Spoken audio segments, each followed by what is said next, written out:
तुम रामायण में देखोगे, रामायण के हर कैरेक्टर, हर पात्र तुम्हें कुछ सिखाता है।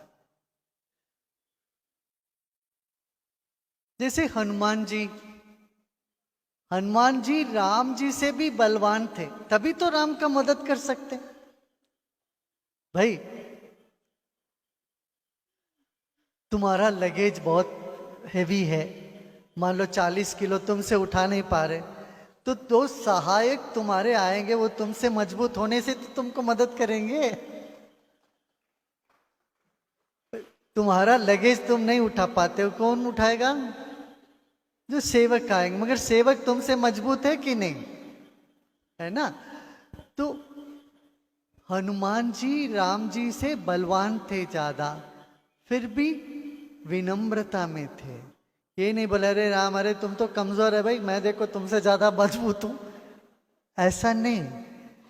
मजबूत होने के बाद, बलवान होने के बाद विनम्रता हो, अकिंचनता हो, मैं कुछ भी नहीं हूं, मैं आपका सेवक हूं, ये भाव रखना वो सेवक का एक लक्षण होता है। सेवक मजबूत होना चाहिए। जिसकी सेवा करते उससे भी सेवक मजबूत है, उससे भी सेवक बलवान होते, तभी सेवा कर पाएंगे। कमजोर आदमी क्या सेवा कर पाएगा? बलवान ही सेवा कर पाएंगे। हाँ? तो हनुमान जी बलवान थे राम जी से भी, तो सेवा की, सेवक थे। ऐसे ही भरत भी। और सेवक का ये होता कोई अपना अधिकार नहीं, जो अपना अधिकार छोड़ता है वही सेवक है।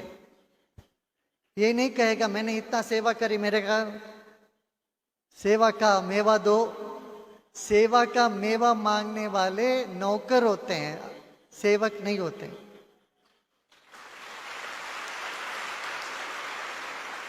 कोई कहता है अरे भाई मैं तो 20 साल सेवा किया, मैं 30 साल सेवा करता रहूं, मुझे क्या मिल रहा है?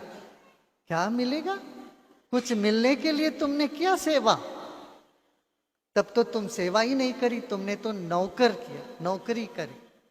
हाँ, नौकरी का अधिकार बनता है, एक नौकर का अपना अधिकार होता है, चाकर का, नौकर का अपना अधिकार होता है अपना बर्ता मांगने के लिए।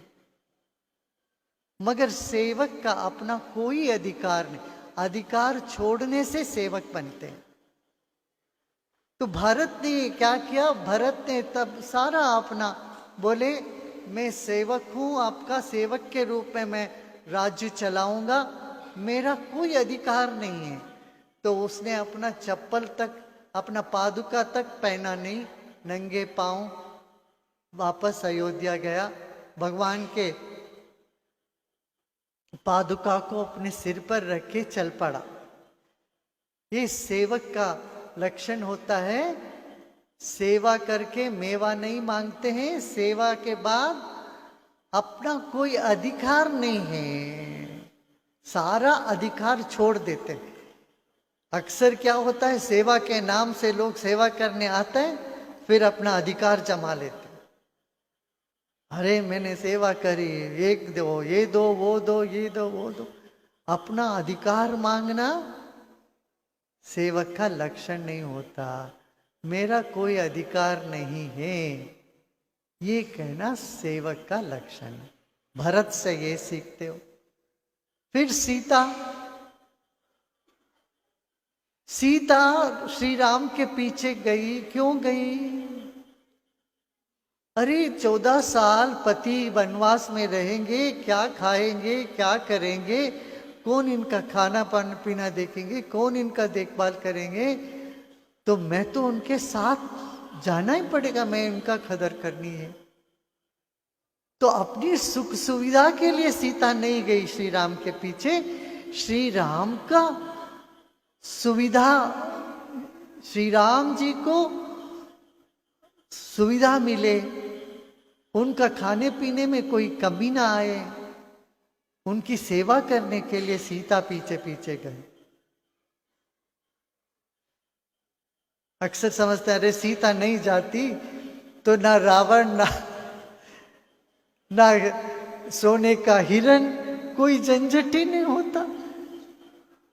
कहीं यही छत्तीसगढ़ में, मध्य प्रदेश में घूम के राम चले जाते, लंका तक जाते ही नहीं थे। श्रीलंका तक को क्यों गए? सीता को ढूंढते ढूंढते तो गए वहां तक, दक्षिण भारत आते ही नहीं थे श्री राम। नहीं, मगर सीता गई श्री राम के पीछे, श्री राम की देखभाल करने के लिए, है ना। ऐसे लक्ष्मण, लक्ष्मण अनुज, अनुज माने छाया जैसे, जैसे वो चले उनकी छाया जैसे पीछे पीछे चलते हुए। अपना कोई नहीं, अपने लिए कोई चीज की जरूरत नहीं, छाया बन के साथ साथ चले लक्ष्मण जी। तो लक्ष्मण जी से क्या सीखना है? छाया बन के रहे, अनुकरण। अनुज, अनुज माने भाई, अनुज माने अनुकरण करने वाले, पीछे पीछे चलने वाले होते हैं। फिर विभीषण की बात हुई। विभीषण अपना भाई को त्याग करके श्री राम के पास आए। क्यों? कोई और होता तो ये बोलते ये धोखाधड़ी दे दिया इसने, भाई को धोखा दे दिया। धोखा तो नहीं दिया उन्होंने, उन्होंने धर्म का पक्ष लिया। चाहे भाई हो चाहे पराया हो, जो धर्म के विरोध में है, अपनापन छोड़ के धर्म के पक्ष वो चल पड़े। विभीषण, इस तरह से तुम एक एक कैरेक्टर देखोगे, एक एक पात्र को हरकोगे तो उसमें तुमको कुछ मिलेगा आदर्श। समझ रहे हैं ना? तो सेवक का यही अर्थ है, जो जब जरूरत है वो करे, बदले में कुछ नहीं चाहे।